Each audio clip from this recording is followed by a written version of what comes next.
Okay, so Travis Scott's about to hit India for the very first time. Like, that's big news, right? But there's way more to this story, like a whole tapestry of stuff about this guy, beyond just the tour. And we're going deep on it, like right here, right now. Yeah, it's not just another tour date. It's like a culmination of everything. Like when you think about Travis Scott, all roads kind of lead to this India show. Okay, so for anyone who's maybe, just tuning into the Travis Scott thing, he's massive in music. We're talking huge anthems like Sicko Mode or Goosebumps, those. Highest in the room, definitely FEN from Utopia. Dude's hit #1 on the Billboard Hot 100 5 times. And get this, over 100 of his tracks have charted. That's insane. That kind of reach is rare. It's like, how does he connect with so many people? Oh, it sounds kind of unique. It's rooted in hip-hop, but he's always pushing boundaries, changing things up. Which brings us back to India. His first ever performance there, October 18th, 2025, Jawaharlal Nehru Stadium in New Delhi. It's part of his Circus Maximus World Tour, but it's more than just a tour stop. Imagine that energy in a stadium. Wow. It's going to be wild. And think about it. This show really puts India on the map. For global music, we've had Ed Sheeran, Coldplay, Imagine Dragons, even Jackson Wang. And Guns N' Roses are coming to Mumbai soon, too. It's huge. India is becoming like the place to be for these stadium-filling concerts. And this one's expected to be massive, maybe even 50,000 fans. So they're all going for the experience, His stage productions are legendary, the lights, the energy, and those beats are almost psychedelic. You got to hear them live. Especially riding the wave of Utopia. His latest album, it smashed streaming records. So there's this pent-up demand to see him live, even more so in a new market like India. Now, if you're wondering about the music itself, it's kind of a mix. Traditional hip-hop, but with a lo-fi vibe, almost ambient at times. He said himself that Kanye West and Kid Cudi were huge influences on him. And fun fact, Kid Cudi's real name is Scott Mescudi. That's where Travis Scott got his stage name from. Yeah, you can definitely hear those influences. Yeah. But he's made it his own sound. And the awards speak for themselves. 10 Grammy nominations, a Latin Grammy, a Billboard Music Award, an MTV Video Music Award, tons of BT Hip Hop Awards. Yeah. He's a force. It's not just the music, though, right? Travis Scott is really big into giving back. His Cactus Jack Foundation and the Project Heal initiative, they're putting serious money back into communities. Like, in 2022 alone, they donated $5 million to programs in Texas. That's real impact. It's a whole other side to him. He's not just performing, he's actively trying to make a difference, using his platform to help. Okay, but we gotta talk about the other thing that gets people talking, right? His personal life, specifically Kylie Jenner. It's been a roller coaster, on again, off again, and everyone's watching. It's like a real-life soap opera, with everyone in the world watching. What's fascinating is how their individual careers and public images are so intertwined with their relationship. It's modern celebrity in a nutshell.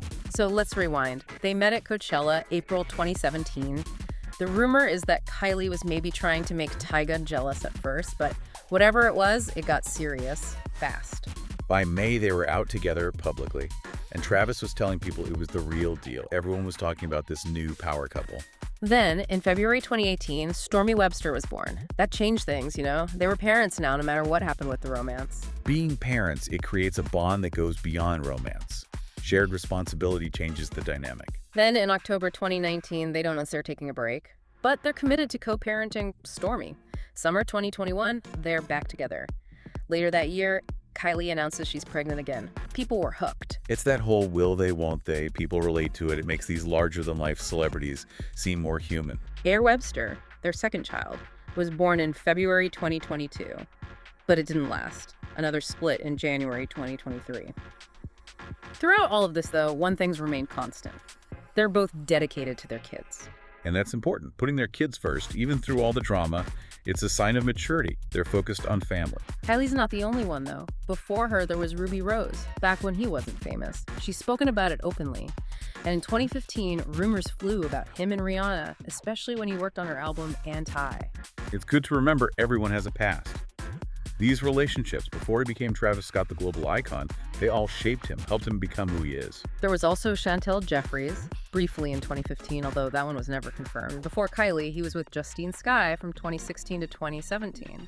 So yeah, there's a whole history there. We all have a history. It's all part of what makes us who we are. Relationships, experiences, it's all connected. So here's the question.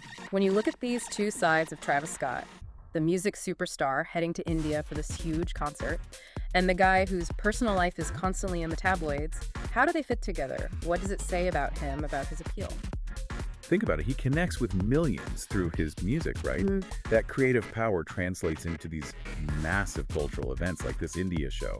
He goes beyond borders. People everywhere want to feel that energy. So the music's a foundation, but the persona, the life story, it all adds to the intrigue. Exactly. And his relationships, all the ups and downs with Kylie, it makes him relatable.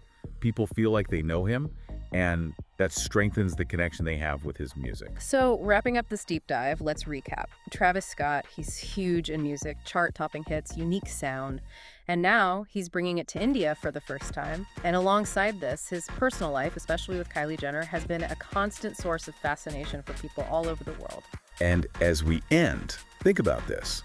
How do an artist's personal life and global stardom come together to shape their impact? What does it mean that someone like Travis Scott, who's a global phenomenon, is being welcomed so enthusiastically in a new market like India? And what does that say about the future of music and celebrity and how culture spreads in our connected world? And maybe, just maybe, think about this too. Are there deeper links between an artist's creative work and their personal life? Do those experiences, those relationships, feed into the art in ways we don't always see? How much of the person is in the music? That's something worth pondering.